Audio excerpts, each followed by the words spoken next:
Hi everyone, welcome to coffee वी। बात करेंगे किशनल व्लॉग्स के बारे में, जो कि सडनली अपने चैनल पे वीडियोस अपलोड करना बंद कर देते हैं।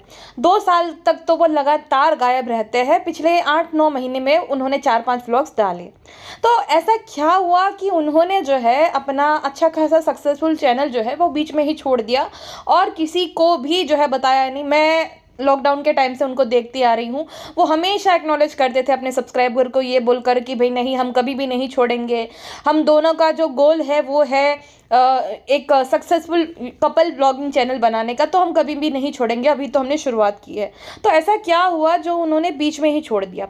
अब देखिए, बात आपको लगेगी कि चैनल की बुक वगैरह की, मेंटल हेल्थ की, जी वो तो एक है ही बात, बट वो रीज़न नहीं है कि उन्होंने जो है ब्लॉगिंग छोड़ दी। अब जिसको नहीं पता, मैं उनको थोड़ा कॉन्टेक्स्ट दे देती हूँ। किशन और शैनल जो है वो दोनों न्यूजीलैंड में रहते थे। किशन महाराष्ट्र का रहने वाला है, मतलब उसके एंसेस्टर वगैरह महाराष्ट्रियन थे, लेकिन किशन पला बड़ा अम्बाला में। बात की जाए शैनल पीटरसन की, तो शैनल जो है साउथ डकोटा यूएसए की रहने वाली थी।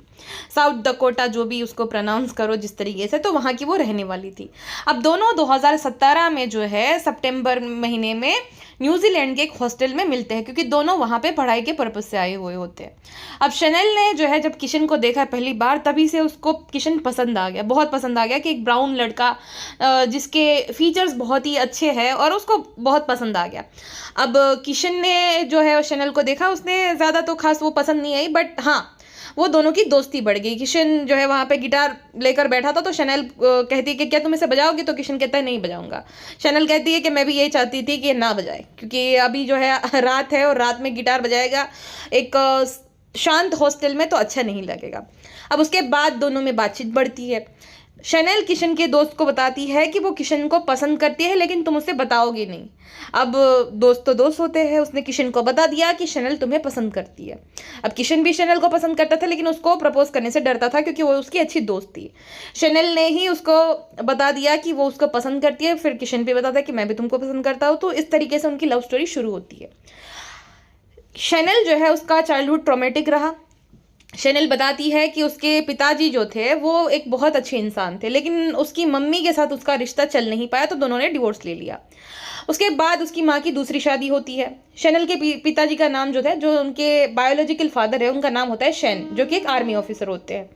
अब शैनल की माँ कैरी जो है वो दूसरी शादी करती है एरिक नाम के आदमी के साथ। एरिक भी जो है बहुत अच्छा आदमी है, लेकिन शैनल बताती है कि कुछ ऐसा उसने एक्सपीरियंस किया है बचपन में जो कि बहुत ज़्यादा ट्रॉमेटिक है, तो शायद से एरिक थोड़ा सस्पिशियस था। लेकिन शैनल तारीफ भी करती है। अब ये बातें सारी उसने अपनी बुक में बताई है, जो कि मैंने अभी तक पढ़ी नहीं, एंड ना ही यहाँ पे इंडिया में अवेलेबल है। मैंने सोचा था कि मैं शायद पढ़ूँ उसके बाद में बताऊँ आपको, लेकिन अवेलेबल नहीं है। वो किंडल में आप पढ़ सकते हो, किंडल मेरे पास है नहीं। किशन की बात की जाए तो किशन एक हम्बल बैकग्राउंड से बिलोंग करता है, जहाँ पे उसके भी पिताजी आर्मी ऑफिसर है, और उसी रीज़न से उनको अम्बाला में रहना पड़ता था। किशन के पिताजी और उनकी फैमिली बैकग्राउंड को देखा जाए तो वो किसान है, और अपर मिडिल क्लास बैकग्राउंड से वो बिलोंग करता है। सब लोगों को ऐसा लगता होगा कि भाई फार्मर्स है तो गरीब होंगे, जी नहीं।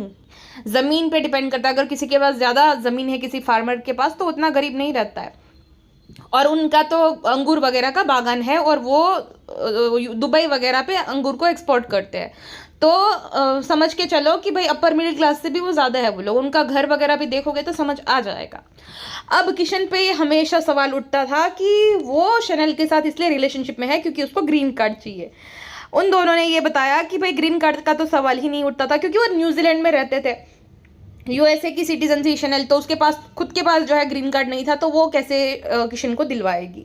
और किशन की वजह से शैनल वहाँ पे रह रही थी, उसकी ग्रेजुएशन कंप्लीट होने के बावजूद भी, क्योंकि किशन का वहाँ पे वो वर्किंग वीज़ा पे या ऐसा समथिंग कुछ था, जिस वजह से शैनल भी रह रही थी +1 बनकर। अब दोनों जो है 2019 से ब्लॉगिंग शुरू कर देते हैं। उनको सबसे बड़ा फ़ायदा हुआ कि कोविड की वजह से 2020 में लॉकडाउन लग जाता है।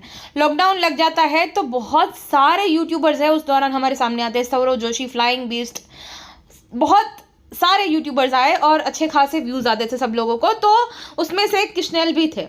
शुरू में उन दोनों ने जब शुरू किया था तो खास चला नहीं था, वही रिएक्ट करना मूवी पे या तो सॉन्ग्स पे, मूवी के सॉन्ग वगैरह वगैरह, उस पर खास व्यूज़ नहीं थे।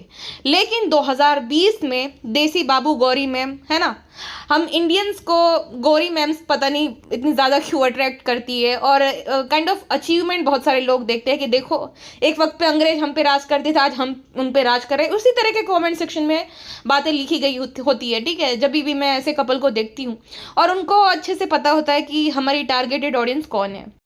उनको अच्छे से पता है कि इंडियंस जो है वो अपने कल्चर और ट्रेडिशन को लेकर थोड़ा सेंसिटिव होते हैं, और इंडियंस जो है वो अप्रिशिएट करते हैं। आप देख लो ना, कितने सारे अमेरिकन जो है ना, ट्राइंग फर्स्ट टाइम, ट्राइंग फलाना food first time, trying India का ये फर्स्ट टाइम, क्योंकि उनको पता है कि इंडियन मार्केट में बहुत ज़्यादा डिमांड है ये सब चीज़ों की और बहुत चलेगा। तो उनको तो पता ही है कि इंडियंस को वैलिडेशन चाहिए, हम वैलिडेशन दे देते हैं कि भाई आपका तो बहुत खाना अच्छा है, पता नहीं आपके खाने को क्यों बदनाम कर रहे हैं। अब डीप डाउन उनको भी वो खाना नहीं जम रहा है ना। हम अगर वहाँ का खाना खाएंगे तो हमें नहीं जमेगा, क्योंकि हमें मसाले वाला खाना खाने की बचपन से आदत होती है, तो हमें वहाँ का खाना नहीं जमेगा। सेम उनको भी नहीं जमता, लेकिन वो तारीफ कर देता है, क्योंकि फिर कमेंट सेक्शन में गालियाँ ना पड़े और सब तारीफ करें और दूसरी बार आए भी। तो उस तरीके की ऑडियंस जो है उनको वो कैटर करते हैं। अब मैं ये नहीं बोलती कि किशन और शैनल भी ये कर रहे थे, लेकिन मैं जब वीडियो देख रही थी ना, जितने भी सारे मैंने उसके वीडियोस देखे, वैसे मैंने 2022 के बाद उनका चैनल देखना बंद कर दिया था, लेकिन फिर भी जितने भी मैंने वीडियोस देखे और उनके इंस्टाग्राम को मैंने स्टॉक किया शैनल के, किशन ने तो अभी प्राइवेट बना दिया है अपने अकाउंट को। उससे पहले भी जब मैंने लास्ट किशन के अकाउंट को देखा था, जब किशन आया था 10 महीने पहले अपने घर वालों से मिलने के लिए, और किशन के मम्मी पापा के चैनल पर वो वीडियोस अवेलेबल थे कि किशन आता है, वो एकदम दुबला हो गया है, वो स्ट्रेस है थोड़ा। तब मुझे याद आया कि हाँ, इसके तो मैं ब्लॉग्स देखा करती थी, अब क्या हुआ किस हाल में है। तो मैंने चेक किया था, तो किशन और शैनल के जो है कोई भी वहाँ पे फोटोज़ वगैरह नहीं थे किशन के इंस्टा पेज पे। हाँ, लेकिन उसके जो है बाकी लड़कियों के साथ बहुत सारे फोटोज़ और वीडियोस थे।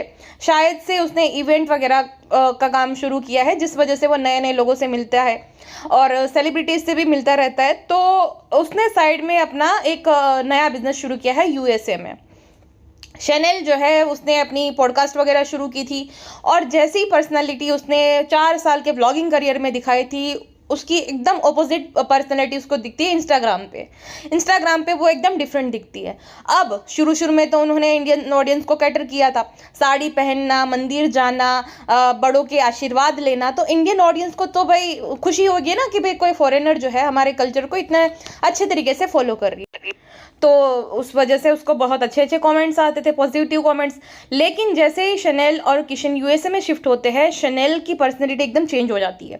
वो वहाँ पे, अब उसकी चॉइस है, उसकी बॉडी है, उसको क्या पहनना वो बात नहीं है, बट आपकी मेन प्रॉब्लम ये है कि आपने ना एकदम भोला बनकर, आपने एकदम ट्रेडिशनल बनकर और संस्कारी बनकर जो ऑडियंस को जमा की है, वो तो फिर अगर आप उनके अकॉर्डिंग नहीं कुछ करोगे तो उनको बुरा लगेगा और वो कमेंट करेंगे, क्योंकि आपने चालाकी बरती है। एक वक्त पे जब आपको चाहिए थे, व्यूज़ चाहिए थे, सब्सक्राइबर बटोरने थे, तो आपने ये चालाकी करी थी। लेकिन अब उनको नहीं पता ना कि वो आपकी चालाकी थी, तो ऑडियंस एकदम गुस्सा हो जाती है कि भाई ये क्या है, तुम्हें शर्म नहीं आती वगैरह वगैरह। अब उस पर वो बहुत सारे रीजन बता, मेरी चॉइस, मेरी बॉडी, पहले भी तुम्हारी बॉडी तुम्हारी चॉइस थी, लेकिन तुम्हारी चाल थी कि तुम्हें इंडियन ऑडियंस को जो है अट्रैक्ट करना था, तुम चाहती थी कि वो तुम्हारे व्यूज़ बढ़ाए, तुम्हारे सब्सक्राइबर बढ़े, तो ये सब नौटंकी थी। लेकिन जब उसको पता चल गया कि भाई जितना बटोरना था बटोर लिया, अब बिजनेस भी किशन का अच्छे से चल रहा है, तो कोई भी दिक्कत की बात नहीं है। अब जिसको जो सोचना है सोचे, मुझे तो जो मैं करना होगा मैं करूँगी।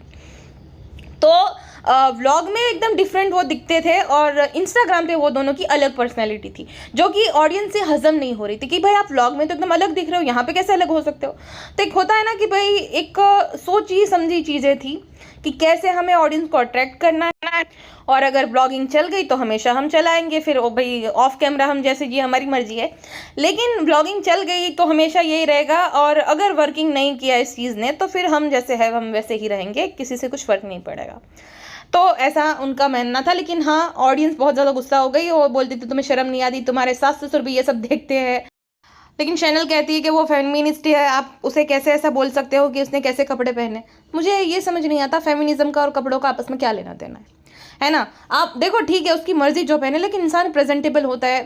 ये जो वो कपड़े पहनती थी ना, कपड़ों से दिक्कत नहीं, वो जिस तरीके के पोज देती थी ना उससे दिक्कत थी ऑडियंस को, कि किस तरीके के एकदम जैसे थर्स्ट स्टेप वाले जो पोज रहते हैं ना उस तरीके के वो पोज देती थी, जिस वजह से ऑडियंस को दिक्कत थी कि भाई ये क्या है, क्योंकि उनको तो उसने वही दिखाया था एकदम संस्कारी भोली भाली लड़की, स्वीट सिंपल सी।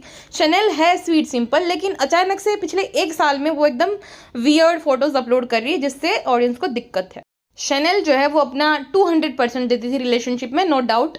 जब किशन के पेरेंट्स पहली बार न्यूजीलैंड जाते हैं उन दोनों से मिलने के लिए, तब शनेल ने उनका बहुत अच्छे से ध्यान रखा था।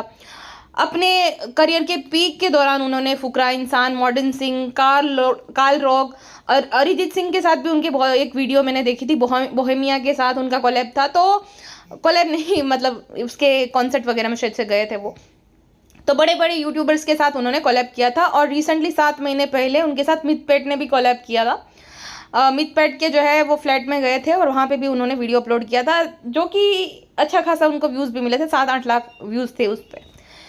तो ऐसा नहीं था कि भाई कुछ अच्छा नहीं चल रहा था, सब कुछ सही चल रहा था, लेकिन अचानक से जो है ना वो दोनों न्यूजीलैंड छोड़कर यूएसए शिफ्ट होने का डिसाइड करते हैं। और रीज़न शनेल ये बताती है कि मेरे मन में बहुत सारा जो है वो कंटेंट है, मेरे मन में बहुत सारे आइडियाज़ है, मैं आपको लाइफ चेंजिंग कंटेंट दिखाने वाली हूँ, बहुत बढ़िया सा कंटेंट दिखाऊंगी। अब ऑडियंस की एक्सपेक्टेशन बढ़ गई कि क्या पता कुछ अच्छा हमें कंटेंट देखने को मिले, और न्यूजीलैंड का कंटेंट भी बहुत अच्छा होता था उसका।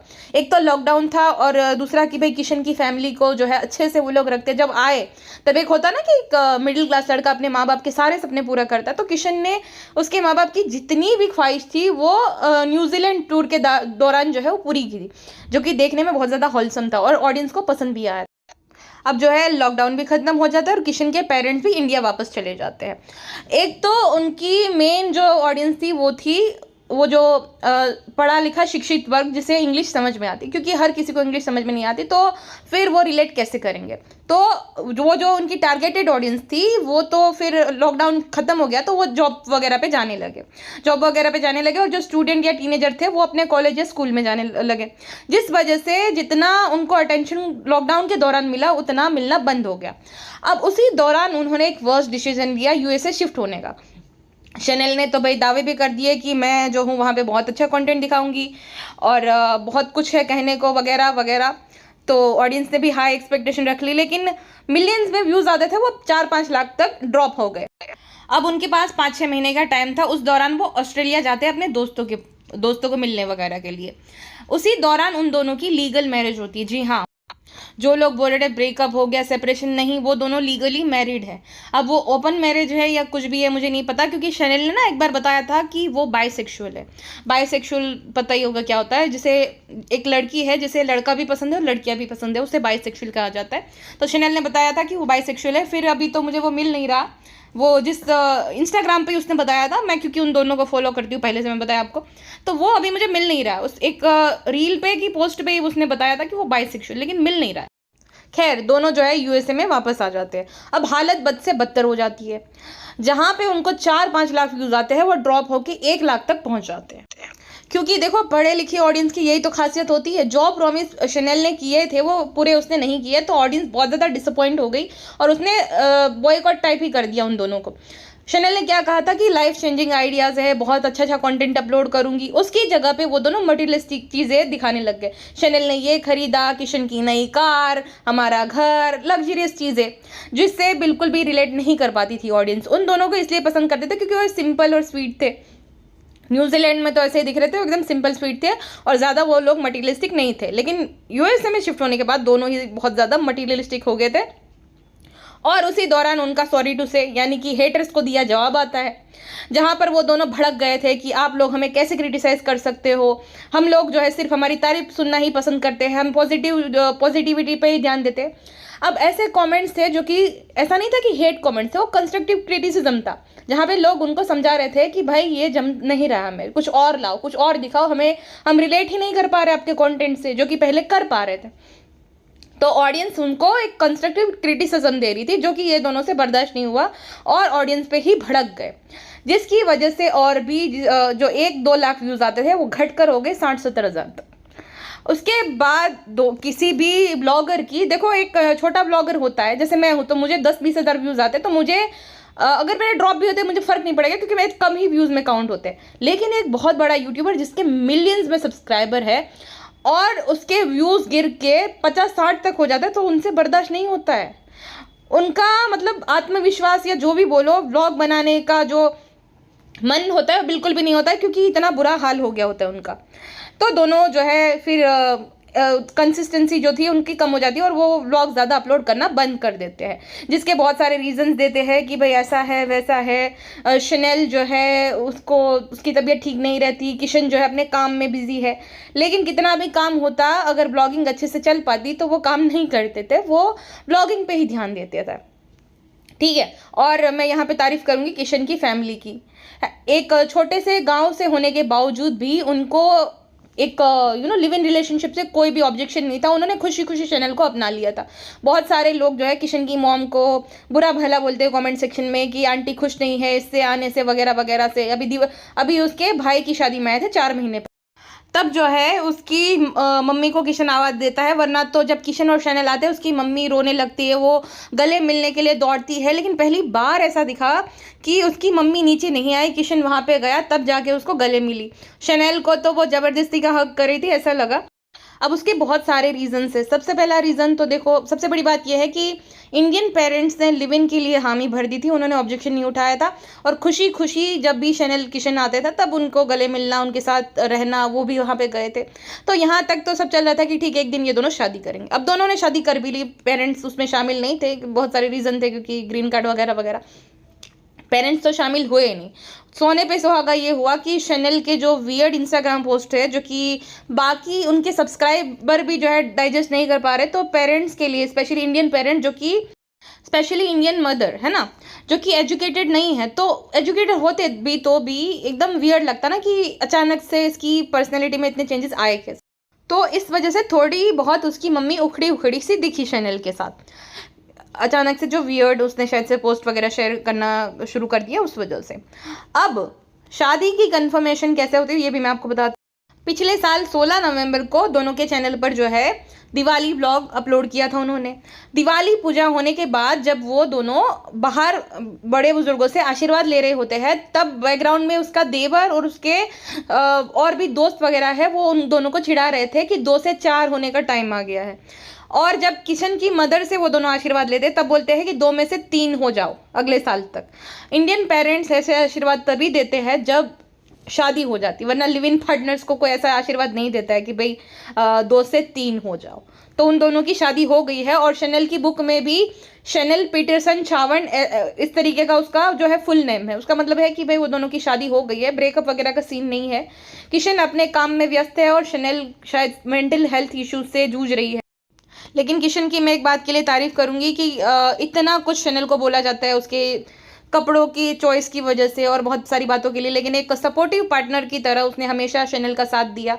उसको जब उसकी ज़रूरत पड़ी तब हमेशा उसके साथ था।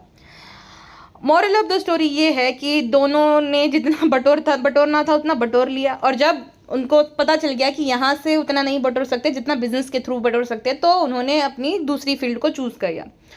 कभी कभार ब्लॉग्स आते रहेंगे जब उनका मन करेगा, बाकी तो मुझे नहीं लगता कि अब वो एकदम रेगुलर कंटेंट क्रिएटर की तरह ब्लॉग्स जो है अपलोड करेंगे। आपका क्या कहना है किशनेल ब्लॉग्स के बारे में कमेंट सेक्शन में बताइएगा। फिलहाल के बस इतने, मिलते हैं नेक्स्ट पॉडकास्ट में। अपना ध्यान रखिए, बाय बाय। और किसी से भी इमोशनल अटैच होने की कोई ज़रूरत नहीं है। ब्लॉगर्स सारी बातें वो उनकी भी स्क्रिप्टेड रहती है, उनको अच्छे से पता है कि क्या दिखाना है क्या नहीं है। तो किसी से भी इतना ज़्यादा इमोशनल अटैच मत होना। उनसे मेरी सबसे बड़ी शिकायत ये है कि अगर आपको व्लॉगिंग नहीं करनी है तो आप कम्युनिटी पोस्ट के थ्रू या तो किसी भी इंस्टा पे आप एक्टिव हो तो वहाँ शेयर कर सकते थे कि भाई हम अब डेली ब्लॉग्स नहीं कंटिन्यू कर पाएंगे। इतना तो सिंपल होता है, आप ऑडियंस के साथ शेयर कर सकते हो। लेकिन अफसोस ये व्लॉगर्स जो है अपना काम होने के बाद ऑडियंस को याद नहीं रखते। तो व्लॉगर से इमोशनली अटैचमेंट रखने के बजाय जो है आप उसको एज अ इंटरटेनमेंट सोर्स की तरह देख सकते हो कि ठीक है ये इंटरटेन करने के लिए आ रहे हैं और हम इसको इस ब्लॉग को जो है एज अ इंटरटेनमेंट देखेंगे। ठीक है, तो इमोशनल अटैच होने की ज़रूरत नहीं है। चलिए जी, मिलते हैं नेक्स्ट पॉडकास्ट में।